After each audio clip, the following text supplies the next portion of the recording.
사랑하는 우리 행복의 동산 성포교회 성도 여러분, 오늘도 잘 오셨습니다.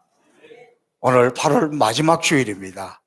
더위가 물러갔듯이 이 8월 마지막 이 한 주간 동안에 저와 여러분의 수고하고 무거운 짐들, 염려들, 근심들, 문제들 더위와 함께 싹 사라지고 다음 9월에 새 은혜가 충만하게 기쁨으로 9월을 맞이할 수 있기를 주님의 이름으로 축복합니다. 지난 주간에 우리가 영성훈련이 있었어요. 우리 윤영화 집사님, 그리고 우리 교회 이렇게 자주 오시는 여자 전도사님 한 분이 있는데 그분을 추천해서 두 분이 갔습니다. 그리고 우리가 영성훈련을 할 때 먼저 받은 선배들이 한번 이렇게 격려하는 그런 시간이 있어요. 근데 8월에는 이렇게 잘 많이 못 갑니다. 근데 참 감사하게 이번에는 보통 때보다도 더 많이 갔어요. 더 많이 가서 이렇게 성도들이 함께 이렇게 격려하고 이러는 모습을 보면서 너무너무 감사했습니다. 저는 이번에 보면서 영성훈련 하고 온 지가 오래되었거든요. 저희 교회에서는 제가 원조니까. 세월이 지나니까 감동이 사라지고 좀 무뎌져요. 근데 이번에 가서 보니까 막 이번에 갇힌 분들이 너무너무 놀라고 너무너무 신기하고 너무너무 행복하고 막 이러는 모습을 보면서 좀 전염되었습니다. 그래서 참 행복하게 했고, 그렇기 때문에 내가 가서 훈련을 받을 때보다 봉사자로 들어갈 때 더 큰 은혜를 받는 거예요. 제가 이번에 느낀 것은 우리가 자꾸 시궁창을 찾아다니고 세속적인 걸 찾아다니는 것이 아니라 은혜의 장소에 가게 되면, 은혜의 신선함이 있는 사람들 가까이 가게 되면 우리 가운데도 그런 은혜가 새롭게 이렇게 솟아난다는 것을 깨달으면서 저와 여러분 은혜의 자리로, 말씀의 자리로, 성령의 감동이 있는 그런 자리로 찾아갈 수 있기를, 예배의 자리로 찾아갈 수 있기를 축복합니다. 이번 또 지난 금요일 날 우리 화목축제 했잖아요. 이번 화목축제는 날씨가 너무 좋았습니다. 우리 교인들은 뭐 매월 하는 거니까 이렇게 예전만큼 많이 참여하지 않는데 여전히 새로운 분들이 이렇게 많이 오시잖아요. 날씨가 너무 좋으니까 금방 왔다가 금방 가는 것이 아니라 대부분 많은 분들이 뭐 거의 마무리할 때까지 같이 앉아서 교제하고 이야기하고 행복하게 지내는 이런 모습을 보면서 참 우리 교회의 좋은 전통이다, 참 좋은 귀한 모임이다. 계속해서 이런 아름다운 일들이 우리 교회에 널리 지속될 수 있도록 우리 마음을 함께 해주시기를 바랍니다. 자, 오늘 다시 본문으로 돌아가서, 오늘 본문은 이스라엘 백성들이 가나안 땅에 들어가는 그 과정 중에 라합이라는 한 여인이 이 여리고성에 살고 있었습니다. 여리고성은 가나안 땅에 들어가는 첫 관문이에요. 이 가나안 땅에 들어가려면 무조건 이 여리고성을 통과해야 됩니다. 그러니까 이스라엘에 있어서 가장 중요한 나라죠. 가나안에 살고 있는 사람들이 볼 때도 가장 중요한 자리니까 성벽을 튼튼하게 쌓잖아요. 아무도 못 들어오게. 그래서 이 성벽은 튼튼합니다. 난공불락이라 그랬습니다. 그곳에 이 라합이 살고 있었습니다. 하나님께서 이 가나안 땅에 들어갈 때에 가나안에 있는 사람들을 심판하고 진멸하기로 결심을 하셨습니다. 그냥 단순히 이 가나안 땅을 그의 택한 백성들에게 주려고만 했더라면 이 사람을 쫓아낼 수도 있잖아요. 다른 곳으로 이주시킬 수도 있잖아요. 그런데 진멸하기로 했습니다. 왜냐하면 그곳에 있는 사람들이 우상을 섬기고 그 지금 가나안 땅이 너무 썩어가지고 너무 진동하기 때문에 이것을 싹 쓸어내지 않으면 또 이스라엘 백성들이 들어가서도 오염되고 전염되고 물들까봐 이렇게 깨끗하게 정리하기로 하셨던 것입니다. 그런데 이 가나안 지역에서 오직 유일하게 심판을 받지 않고 구원받은 사람이 누구냐? 라합과 그의 가족들입니다. 그러나 라합은 주막집에 음식만 파는 것이 아니라 몸을 파는 기생이었습니다. 장녀였습니다. 그가 장녀였기 때문에 성경에 보면 남편이나 자녀는 없습니다. 그런데 부모, 형제들이 있잖아요. 근데 그 부모, 형제들이 구원받았다는 겁니다. 근데 놀라운 것은 마태복음 1장 5절을 보면 라합은 예수 그리스도의 족보에 올라와 있습니다. 죄악이 많은 그곳에 다 하나님이 심판해서 죽이기로 작정한 그 사람 중에 하나인데 그 중에서도 더 죄가 많은 장녀였단 말입니다. 그런데 그가 예수님의 조상이 되었다는 것은, 예수 그리스도의 족보에 올라갔다는 것은 이건 대단히 놀라운 일입니다. 우리는 이것을 통해서 하나님의 놀라운 구원 섭리를 깨달을 수 있습니다. 여기에는 오직 믿음으로 구원에 이른다, 오직 믿음으로 구원을 받는다는 거예요. 에베소서 2장 8절 말씀, 너희가 그 은혜로 인하여 믿음으로 말미암아 구원을 얻었나니 이것이 너희에게 난 것이 아니요 하나님의 선물이다. 기생 라합은 하나님의 파격적인 은혜로 구원받았고 이스라엘 백성이 되었고 하나님의 택한 백성 중에 한 사람과 결혼을 해서 예수님의 육신의 조상이 되었다는 겁니다. 그래도 그렇지 어떻게 기생이 우리 예수님의 조상이 될 수 있느냐? 이건 말이 안 된다. 그렇게 생각하십니까? 라합이 기생이니까 우리보다 못하다, 그렇게 생각하십니까? 그렇다면 저와 여러분이 거룩하신 주님의 깨끗한 순결한 신부가 되는 것은 말이 된다고 생각합니까? 거룩하신 하나님 앞에서는 우리 모두 라합과 같은 존재입니다. 라합이나 우리나 다 하나님의 은혜로, 하나님의 선물로 구원을 받은 것이지, 우리가 무슨 특별한 자격이 있거나 우리가 무슨 선을 행했거나 우리가 무슨 잘해가지고 구원받은 것이 아니라 값없이 주시는 하나님의 은혜요, 하나님의 선물이라는 것입니다. 우리가 이걸 깨달으면 겸손해질 수 있어요. 이걸 깨달으면 겸손해요. 이걸 깨닫지 못하면 누가 어떻다 저떻다 막 분노해가지고 흥분해가지고 막 열내요. 가만 보세요. 여러분, 무슨 일에 흥분하고 열내고 막 그런 사람일수록 이유가 있어요. 자기의 모습을 보는 거예요. 그걸 통해서. 그러니까 견디지 못하는 거예요. 부모 중에서 자식이 자기하고 똑같이 생긴 게 있어요. 그 성격이나 뭐 지랄같이 하는 것이나 뭐 이런 것들이 자기하고 똑같으면 그거 너무 힘들어. 왜 힘드냐? 자기 모습을 보기 때문에 힘드는 거예요. 그러나 우리가 기생 라합과 같이, 라합도 그렇고 나도 그렇고 은혜로 허물 많고 죄 많은 내가 구원받았고 은혜 속에 있다 생각하면, 그래, 하나님이 나 같은 사람도 용서해 주시고 나 같은 사람도 받아주셨는데 겸손해지는 거예요. 자, 오늘 본문의 내용이 조금 더 가까이 들어가 보면 여호수아가 여리고성을 정복하기 위해서 2명의 정탐꾼을 보냈잖아요. 이 2명의 정탐꾼이 그곳에 들어가서 두루 살피긴 후에 기생 라합의 집에 갔습니다. 이것은 그 당시 그곳에 있는 소위 주막집입니다. 음식도 팔고 술도 팔고 나그네들이 오는 곳이니까 그곳에서 잠도 자고. 그리고 그 주막에 들어가는 것은, 나그네가 그곳에 들어가는 것이 되면 이상하지 않아요. 남들이 이상하게 생각하지 않고 그냥 당연하게 여기고 누구든지 그렇게 갑니다. 그런데 그걸 어떻게 알았는지 왕에게 누가 신고를 합니다.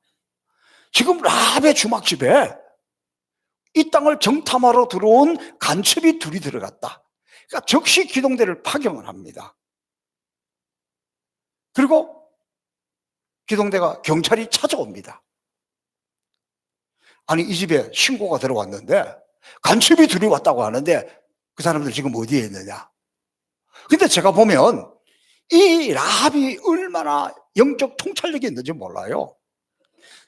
이 사람들이 들어왔을 때 이 사람은 보통 사람들이 아니구나, 이 사람들은 하나님의 택한 백성들이구나, 하나님이 보낸 사람이구나 하는 것을 알아챈 거예요. 그래서 먼저 2층으로 숨겼습니다. 그리고 얼마나 이 사람이 지혜로운 사람인가 하면, 만약에 경찰들이 와서 이 집에 이런 사람한테 신고가 들어왔는데 아니 없어요. 우리 집에 그런 사람 온 적이 없다. 그러면 어떻게 하겠어요? 수색할 거잖아요. 뒤지고 찾을 거잖아요. 그런데 어떻게 대답합니까? 맞습니다. 이상한 사람이 둘이 들어온 거는 맞아요. 근데 그 사람들이 뭐 요즘 말로 뭐 얼른 국밥 한 그릇씩 먹고 저쪽으로 나갔는데 어디로 간지는 모른다. 그러니까 그 갈 데가 요단강 앞에밖에 없으니까 막 글로 찾아갔습니다. 이 대목에서 기생 라합이 우연히 이렇게 일을 하는 게 아니에요. 뭔가 이 사람들이 다르다는 것을 눈치를 챘을 때 소위 말하면 우리 민족에게 해를 끼칠 수 있다, 우리 가난한 사람들에게 뭔가를 할 수 있겠다 생각할 때에 또 한편 이 사람들이 그동안에 넣는 소문대로 하나님이 보낸 사람들이라고 생각하면 갈등이 오잖아요. 어떻게 생각하면 큰 위기입니다. 숨겨주었다가 들키면 자기도 같이 처벌을 당하잖아요. 이런 위기 상황 속에서 굉장히 저는 이 라합이 참 믿음의 통찰력이 있고 결단력이 있는 거예요. 민족이냐 신앙이냐, 이 갈림길에서 그는 신앙을 택했습니다. 왜 신앙을 택했습니까? 믿었기 때문에 택한 거죠. 오늘 그것을 우리에게 보여주고 있습니다. 그리고는 경찰이 떠나고 난 뒤에 싹 올라가 가지고 정탐군들하고 타협을 합니다. 타협을 하는데 보니까 이때 기생 라합이 이야기하는 것을 보면 굉장히 성경적이고 굉장히 신학적이고 굉장히 똑똑합니다. 이것을 학자들은 라합의 신앙 고백이다, 이렇게 이야기하는 거예요. 근데 여러분, 많은 사람들이 이렇게 생각합니다. 이 사람은 초선자니까 아무것도 모르고 나는 오랫동안 신앙생활하고 오랫동안 교회에 나왔으니까 나는 뭐 말이 할 것이다. 그게 아니요. 오래 다니다고 말이 하는 게 아니라니까. 초신자가 아무것도 모른다, 그게 아니라니까.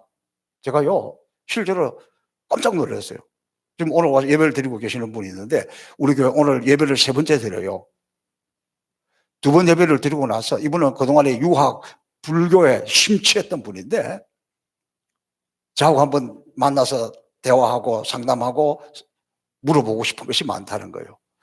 그래서 제가 1시간 40분 동안 이야기했는데 우리 성도들이 어느 누구도 질문하지 않았던 복음의 본질적인 것, 기본적인 것들, 보혈이 무슨 뜻입니까? 어떻게 해야 하나님 앞에 제대로 기도하는 겁니까? 어떻게 해야 하나님을 제대로 아는 겁니까? 깜짝 놀랐어요. 초신자니까 아무것도 모른다, 그게 아니요. 오래 믿었으니까 많이 안다, 그게 아니라니까. 그러면서 처음 믿지만 나름대로, 그래서 한 1시간 40분 동안 복음에 대해서 설명을 하고 보혈에 대해서 설명하고 예수님에 대해서 이렇게 설명을 하면서 제가 영적으로 막 좀 회복되고 살아나는 그런 것을 느꼈습니다. 역시 우리는 본질 앞에 가야지 엉뚱한 데 가봐야 그런 기쁨이 없어요. 근데 기생 라합이 하는 이야기 한번 들어보세요. 이 사람이 얼마나 제대로 공부한 사람도 아니고. 그런데도 첫 번째, 라합은 하나님이 이스라엘 백성들에게 가나안 땅을 주신 줄로 확신한 거예요. 두 번째, 지금까지 하나님이 이스라엘을 구원하고 승리하게 했다는 것을 확인했습니다. 이스라엘이 강해서가 아니라 여호와께서 홍해를 마르게 하시고 아모리인들을 멸하게 하셨다는 사실을 라합은 듣고 믿었던 것입니다. 세 번째, 여호와 하나님만이 하늘 아래 땅 아래 유일한 하나님인 것을 믿었습니다. 그리고 13절 마지막으로 자기 구원의 문제는 하나님의 이름에 있다고 믿었습니다. 그래서 내가 당신들을 살려주었으니 당신들도 자기의 생명과 가족들의 생명을 지켜달라고 그것을 여호와 이름으로 맹세하라고 이렇게 요청을 하고 있습니다. 대단하지 않습니까? 여러분, 어떻게 라합이 이런 믿음을 가지게 되었을까요? 그것은 하나님이 하신 일을 들었기 때문입니다. 라합은 우리처럼 성경을 가졌거나 설교를 들은 것이 아니에요. 그저 사람들의 입을 통해서 전해는 소식을 들었습니다. 주먹집이니까 드나드는 사람들이 많은데 이 소식뿐만 아니라 별별 여러 가지 소식들을 많이 들었습니다. 그 많은 소식들을 들은 것 중에서 그는 여호와 하나님에 관한 소식을 듣고 그가 믿었다는 사실이에요. 사랑하는 행복인사 송포교회 성도 여러분, 저는 이 모습을 보면서 우리가 전도한다는 것이 대단한 거 아니에요. 우리 교회 가운데 일어난 하나님의 역사를, 하나님의 은혜를, 교회의 아름다운 것들을 다른 사람들에게 이야기하는 거예요. 제가 선교제에 가서 신학적인 것을 이야기하면, 성경적인 교리를 이야기하면 그 사람들 잘 못 알아들어요. 오늘 하나님이 우리를 여기까지 인도하시고 우리와 이렇게 함께 하셨다, 하나님 우리를 축복해 주셨다, 이게 복음이잖아요.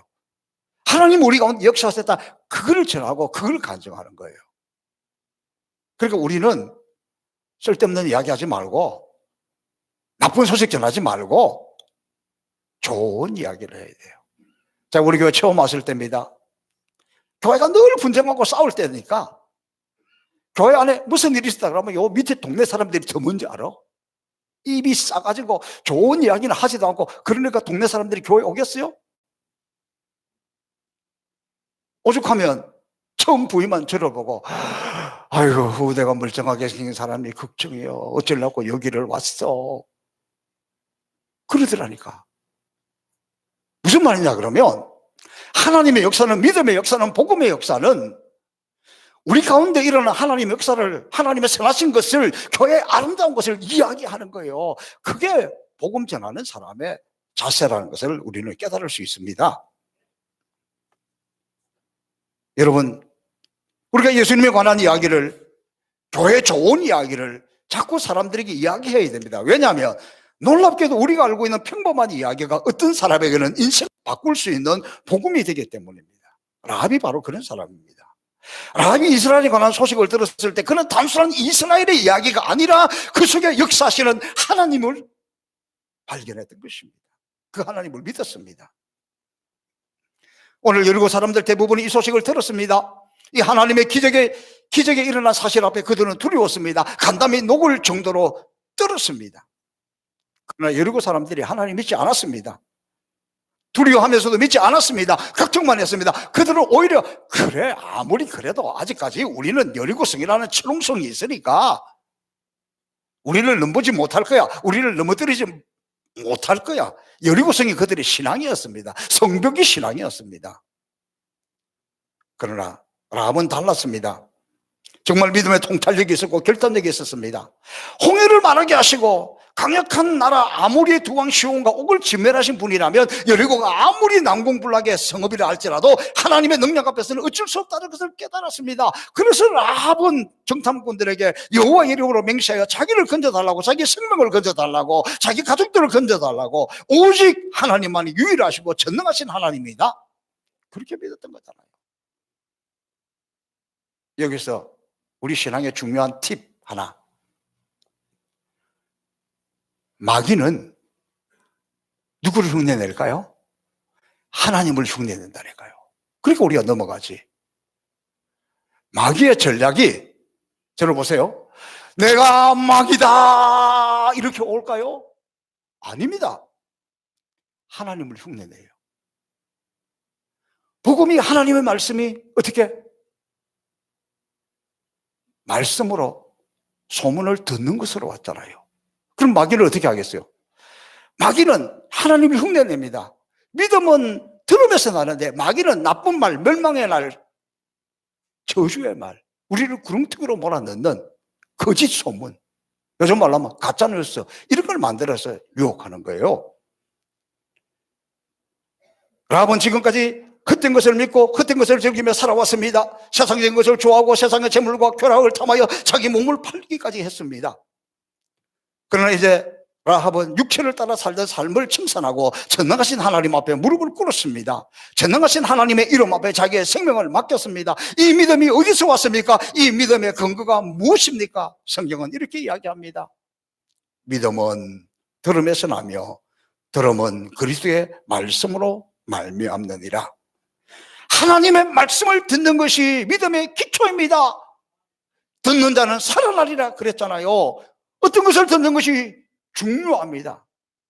내가 듣고 싶은 것, 그것을 듣는 것이 아니라 진리의 말씀을, 생명을, 믿음의 말씀을 듣는 것이 중요하다는 거예요. 오늘 본문에서도 보면 라합이 믿게 된 것은 이스라엘에 대한 소문, 전능하신 하나님에 대한 소문을 들었기 때문입니다. 오늘도 우리가 마찬가지입니다. 오늘 우리가 살아가는 것은 이 영적 전투 아닙니까? 여러분, 언제 우리가 진정으로 은혜를 받았습니까? 하나님의 말씀이 내 귀에 들릴 때예요. 그러니까 예배 시간에 와가지고 말씀을 들었을 때 이 말씀이 속속 들어와서 아멘 그랬을 때 뭐라고 그래요? 오늘 은혜 받았다 그러잖아요. 아무리 예배를 드리고 와도 말씀이 들리지 않는데 은혜 받았다 그런 사람 한 사람도 없습니다. 은혜는, 믿음은 하나님의 말씀이 나의 귀에 들릴 때예요. 그때부터 은혜가 시작되고 믿음의 역사가 시작됩니다. 그러면 시험은 언제 옵니까? 무슨 이유인지는 모르겠지만 하나님의 말씀이 내 귀에 들리지 않을 때, 그때입니다. 말씀을 듣고도 감격이 없고 하나님 말씀을 들을 때 그 말씀이 다가오지 않으면 이미 시험 드는 겁니다. 사탄이 오늘 노리고 있는 것은 무엇입니까? 다른 사람 노리지 않아요. 사탄은 나를 노리고 있다는 거예요. 사람 때문에 말씀이 들리지 않고, 환경 때문에 말씀이 들리지 않고, 누구 때문에 말씀이 들리지 않고, 무슨 여건 때문에 말씀이 들리지 않고, 교회 왔는데 하나님 앞에 예배 드리러 왔는데 이런저런 여러 가지 이유 때문에 하나님 말씀이 나에게 들리지 않는다. 이미 사단에게 넘어간 거예요. 사단이 노리고 있는 것, 그 무엇이 아니에요. 나를 노리고 있다는 것 깨달으시기를 주님의 이름으로 축복합니다.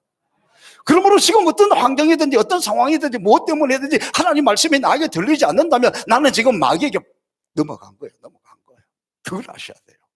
여러분, 아무리 어쩌고 저쩌고 하는데, 누가 아무리 어쩌고 저쩌고 하고 환경이 어쩌고 저쩌고 하는데 내가 말씀이 들리지 않고 내가 사단에게 넘어가 버리면 무슨 의미가 있습니까? 중요한 것은 우리 가운데 믿음의 역사는 하나님의 말씀이 내게 들릴 때입니다. 하나님의 말씀이 들리지 않도록 우리를 위협하고 우리를 거짓으로 몰아넣고 우리에게 엉뚱하게 몰아가고 있는 이 악한 영들과 원수 마귀가 떠나도록 기도해야 돼요. 그래서 이 위기에서 벗어날 수 있기를 축복합니다. 사탄이 노리고 있는 것은 그 누가 아니에요. 나를 노리고 있다는 것. 자, 라합은 여리고성이 멸망할 때 홀로 그와 그의 형제들, 그의 가족들만 구원받았잖아요. 그때 라합은 그의 집 창가에 붉은 줄을 매다줍니다. 이 붉은 줄은 우리를 모든 죄에서 깨끗하게 하시는 예수 그리스도의 보혈의 피를 상징하잖아요. 히브리서 9장 22절에 피 흘림 없이는 죄사함이 없다. 이것은 오늘 우리에게 구원은 우리의 행위가 아니고 비록 우리가 어떤 죄인이라도 주님의 보혈에 적셔지기만 하면, 주님의 보혈이 우리를 덮어주기만 하면 우리는 용서받고 구원받는다는 사실입니다. 그러므로 날마다 우리는 주의 보혈이 우리를 적시고 주의 보혈이 우리를 덮어서 우리의 영이 새로워지고 구원의 감격 속에 살아갈 수 있도록 주의 보혈이 넘치기를 바랍니다. 이제 오늘 이 본문을 통해서 우리의 삶에 적용할 두 가지를 간단히 한번 살펴보겠습니다. 첫째, 우리는 하나님의 자비, 하나님의 은혜, 하나님의 긍휼을 믿음의 눈으로 바라볼 수 있기를 바랍니다. 특별히 우리 민족은요, 똑같은 사건 하나가 있어도 보는 게 달라도 너무 달라요. 뭐 하나 생겼다. 이쪽에 쫙 나누어져 가지고 누가 그래요. 이거 하나님도 못 말리게 보는 게 너무 달라요. 그러면 어떤 정치적인 것이만 그랬겠어요? 신앙적인 것도 그렇고 다 그렇더라니까. 믿고 싶은 거 믿고. 이게 우리 병폐예요. 그러니까 우리는 중요한 것은 뭐냐? 그런 것이 아니라 하나님의 말씀에 기초해야 된다는 것. 하나님 아버지의 눈으로 바라봐야 된다는 것. 하나님 아버지의 마음을 가져야 된다는 것. 이게 중요합니다. 여러분, 하나님이 여리고성을 진멸하고 심판하는데 미루고 있어요. 기다리고 있어요. 왜? 그곳에 구원받을 영혼이 있기 때문입니다. 하나님께서는 이 영혼이 구원받을 때까지 여리고의 심판을 미루었습니다. 오늘 우리가 살고 있는 이 땅은 너무나 죄악이 관영한 세상이 되었습니다. 교인은 많지만 참 성도는 적습니다. 이 때문에 하나님께서 당장 이 땅을 심판하고 멸하고 싶어도 구원받을 사람들 때문에 미루고 있습니다.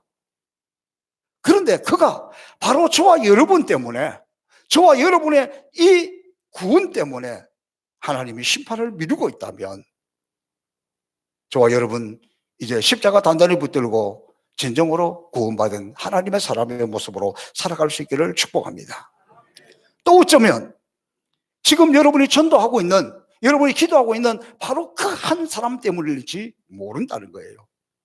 그렇기 때문에 여러분, 교회는 어떻게 하든지 영혼 구원하는 일에, 전도하고 선교하는 일에, 이게 주님이 우리에게 주신 목적이에요. 교회가 교회다워진다는 거 다른 거 아니에요. 뭐 세상적인 구제를 많이 하고 뭐 세상을, 이게 아니에요. 아무리 해도 세상 교회 칭찬하지 않아요.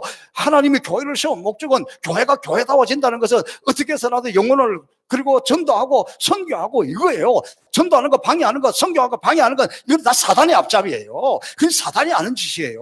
왜? 주님이 교회를 그것 때문에 세웠다니까. 속으면 안 됩니다. 그래서 지금 하나님이 어쩌면 심판을 미루고 있는 것은, 여러분이 지금 전도하려고 기도하고 있는 사람 있잖아요. 그 교회 데리고 오려고 하는 사람 있잖아요. 구원받게 하려고 하는 사람 있잖아요. 그 한 사람 때문에 기다리고 있는지 모른다는 거예요. 그런 마음으로 우리가 세상을 영의 눈으로, 영적으로 바라볼 수 있기를 축복합니다. 그 다음에 오늘 이 시대는 멸망 직전의 여리고와 같습니다. 다시 말하면 하나님의 심판이 있다는 거예요. 하나님은 사랑의 하나님이시지만 하나님은 심판하시는 하나님입니다. 우리는 심판하실 하나님을 두려워해야 돼요. 하나님의 심판이 있다는 것을 알면 하나님의 그 심판 앞에 함부로 행동하지 않습니다. 오늘 한국 교회가 심판에 대해서 이야기하지 않았어요. 그러다가 보니까 너무 영적으로 오합지졸이 되고 말았습니다. 하나님의 심판에 대해서 이야기하지 않으니까 이렇게 이야기해요. 아니, 목사님 교회에 있어가지고 세상을 모르니까 그렇지. 지금 세상이 어떤 세상인 줄 아세요? 눈 뜨고도 코 빼가는 세상인데, 요즘 성경대로 살다가, 요즘 믿음대로 살다가 어떻게 삽니까? 세상이 그렇게 가는데 세상 흐름에 따라가야죠. 세상 분위기가 그렇게 가는데 그렇게 가야지요. 세상이 이렇게 가고 있는데 우리가 어떻게 합니까? 이게 하나님의 심판이 사라졌을 때 나타나는 현상입니다. 여러분, 우리는 깨어있어야 합니다. 믿음의 사람은 우리만큼은 세상의 조류를 따라 떠내려가는 것이 아니라, 흘러가는 것이 아니라 그것으로 올라가는 믿음의 용사가 되어야 하는 겁니다. 저는 깨닫습니다. 썩어가는 이 세상에서 하나님 우리를 부르신 것은 우리만 구원받기 위해서가 아니에요. 우리를 통하여서, 우리만 영적 싸움에서 이기는 그것이 아니라, 우리를 통하여서 나 한 사람 구원받는 것이 아니라 누군가가 나를 통해서 내가 믿음으로 이기는 것을 보고, 내가 믿음의 삶을 사는 것을 보고, 하나님이 나에게 역사하시는 것을 보고, 하나님이 나를 구원시키는 것을 보면서 구원받는 사람, 세상으로부터 하나님의 백성으로 넘어오도록 하는 것, 그런 하나님의 목적이 있다는 것을 아셔야 됩니다. 자, 어제 우리 병원에, 신천 세브란스 병원에 우리 박순자 권사님이 신방을 갔습니다. 근데 제가 병원에 쫙 들어갔는데 주님이 저에게 어떤 마음을 주냐 그러면 이런 마음을 주는 거예요. 예수 그리스도는 어제나 오늘이나 영원토록 동일하신 분이다. 주님이 지금도 살아계신다. 그런 마음이 막 부르듯 이렇게 일어나는 거예요. 그러니까 제가 환자를 해서 기도하는데 얼마나 강력하게 믿음을 선포하고, 예수님 살아생전의 기적, 예수님 살아생전의 능력, 예수님 살아생전의 그 손으로 예수님의 그 피로 만지시면 치료되고 일어나고 회복될 줄로 믿습니다. 그러면서 강력하게 선포했어요. 왜 그렇게 할 수 있느냐? 하나님이 지금 살아계신다는 거예요. 예수 그리스도는 어제나 오늘이나 동일하신다는 거예요. 주님이 지금도 우리 가운데 살아계신다는 거예요. 이 확신이 있으니까, 이 믿음이 들어오니까 그렇게 기도가 되는 거예요. 그런데 잠자던 권사님이 기도 끝나니까 벌떡, 목사님, 그 옆에 와 있는 딸이 은혜 받았어요. 목사님, 제가 목사님 인사를 하고 가겠습니다. 그러더라니까. 믿음의 말씀이 선포되고 믿음의 기도가 선포되면 감동하는 거예요. 왜 우리 주변에 감동이 없느냐? 우리 가운데 믿음의 말이, 우리 가운데 믿음의 역사가, 우리 가운데 믿음의 행동이 없기 때문에 그래요. 우리가 이것을 다시 한번 깨달을 수 있기를 바랍니다. 여러분, 지금도 악한 영들과 사단의 세력은 우리를 넘어뜨리려고 온갖 술수를 동원하고 거짓을 동원하고 있습니다. 지금 우리 모두는 영적 전쟁이 너무나 치열한 한가운데 있습니다. 근래 제 스스로도 하나님 도대체 이게 뭡니까? 어떻게 이런 말을 들을 수 있고 어떻게 이런 말을 할 수 있습니까? 이해가 되지 않고 혼동이 되지 않는 가운데 있었는데, 지난 주간을 지나면서 놀랍게도 누구에게나 말할 수 있고 누구에게나 증명할 수 있는 증거를 하나님이 보내주셔서 제가 얼마나 감사하고, 역시 하나님은 살아계시구나. 사단은 우리를 계속해서 무너뜨리려고 하고 하나님은 계속해서 우리에게 사인을 보내주고 있는 거예요. 이게 영적 전투예요. 하나님 보여주는 사인을 해놓고 마귀에게 휩쓸려고 하면 지는 거죠. 하나님이 대신 싸우면 이기게 될 줄로 믿습니다. 제가 좀 사역에 좀 지치려고 그런 마음이 들었는데, 어제도 우리 김종우 우간다 선교사님이 전화가 왔습니다. 그리고 카톡으로 이게 뭐냐 그러면 감사 편지가 이렇게 했는데, 이 우간다 사람들이요, 가난하고 교육을 제대로 받지 않은 것처럼 보이는데도 영국의 식민지를 받아가지고 감사 편지를 하나 보냈는데도 얼마나 격식을 갖추어서 보냈는지 몰라요. 이게 어디서 오냐면, 제가 어제 지난주 설교할 때 우간다 케오 마을에 성바울 교회 건축하고 있다 그랬잖아요. 그 교회가 속해 있는 교단이 영국의 성공회인데, 성공회 비숍, 다시 말하면 주교가 감사 편지를 보내왔습니다. 그 내용이 너무 재미있어요. 이런 내용입니다. 힘든 시기에 도움을 주셔서 감사합니다. 뭐 여기까지는 괜찮아요. 그 다음 말이에요. 보세요. 하나님께서 축복을 해주셔서 송포교회가 더 부자가 되어 자기 교회 건축이 마무리될 수 있도록 내가 이걸 보면서 얼마나 웃음이 나오는지, 정말 지혜롭잖아요. 제가 지난주에 그랬잖아요. 우리가 보낸 돈보다 좀 뭔가 좀 크게 하고 있다, 걱정스럽다 그랬더니 당장 감사 편지를 보내서 우리가 축복받기를 바란대요. 우리가 부자가 되기를 바란대요. 그래서 건축이 마무리되도록. 그러면서 어젯밤에 밤 늦게 김종호 선교사님이 저하고 전화를 했어요. 통화를 하는데, 요즘 세상 너무 좋아서 카톡으로 공짜로 통화해요. 얼마나 통화하기 좋은지 몰라요. 지난 주간까지 경기 남부 쪽에 있는 어느 교회 청년들이 단기 선교를 김종호 선교사님하고 와서 막 난민촌을 다니면서 우리가 다니듯이 그렇게 했다는 거예요. 자기가 지금까지 선교사를 한 30년 동안 했는데 이번처럼 어렵고 힘들었던 적이 없다는 거예요. 선교 가기 전부터 말라리아 걸려가지고 몸이 지쳐가지고 막 설사를 하고 힘들고 포기해야 되나. 그런데 또 청년들이 막 그렇게 와 있으니까 그렇게 할 수도 없었다는 거예요. 가서 선교를 하는데 가는 곳곳마다 너무 마귀가 방해를 하는 거예요. 너무 마귀가. 그것뿐만이 아니라 이 단기 선교팀이 와서 하는 와중에 청년들 4명이 말라리아에 걸렸다는 거예요. 그러니까 본국에서 어떻게 하겠습니까? 그 소식을 듣고 빨리 철수하라, 빨리 오라, 막 중단하라. 그런데 선교사님이 여기서 밀리면 안 되겠다라는 거예요. 강력하게 영적 전쟁을 선포하고 더 기도하고 더 찬송하면서 했는데, 끝나고 보니까 지쳤지만 힘들지만 열매가, 하나님께 돌아오는 열매가 다 어느 때보다도 풍성하고 많다는 거예요. 그러면서 하나님이 하시는 일은 열매를 보면 안다. 그러면서 저에게 질문을 합니다. 서 목사님, 행복의 동산 송포교회는 이 아프리카 선교의 마지막 보로와도 같은데 그래도 거기는 까딱없죠?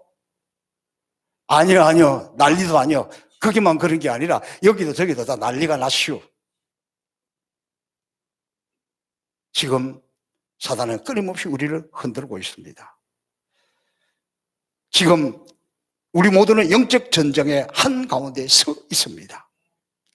교회가 교회답고 오직 하나님만 바라보는 믿음의 순수성, 복음의 열정, 이런 것들이 지금 우리 가운데 필요합니다.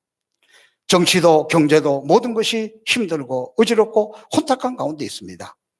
그러나 지금 우리는 그 어떤 것이 아니라, 세상의 그 무엇이 아니라 하나님 앞에 내가 어떻게 결단하고 어떻게 믿음의 사람으로 서느냐. 그리고 지금 하나님 우리에게 이 기생 라합을 통해서 보여주는 것은 하나님 우리 속에 역사하는 것을 세상은 보고 싶어 한다는 거예요. 지금 여리고성에 일어난 이것이 무엇입니까? 기생 라합이 하나님을 모릅니다. 성경도 모릅니다. 그러나 하나님의 사람들을 통해서 하나님의 사람 가운데 일어난 역사를 보고 기적을 보고 믿음을 듣고 구원받았잖아요. 지금 세상은 경제적으로 어렵습니다. 이때 내가 정말 믿음으로 하나님의 말씀대로 성경대로 하나님은 의지하고 믿음으로 나갔더니 하나님이 지혜를 주시고 하나님 붙들어 주시고 하나님이 사람을 보내주시고 내가 이 위기를 하나님의 은혜로 벗어났다는 것을 보고 싶어 합니다. 지금 병든 사람이 어찌할 수 없는 상황 가운데서 의학이 다 포기했다 할지라도 예수 그리스도는 어제나 오늘날 영원토록 동행하신 주님이시고 주님이 지금도 살아서 역사하시고 죽은 자를 살리시는 그 주님 살려주세요. 하나님이 능력을 세상에 보여주세요. 그 믿음을 보고 싶다는 거예요.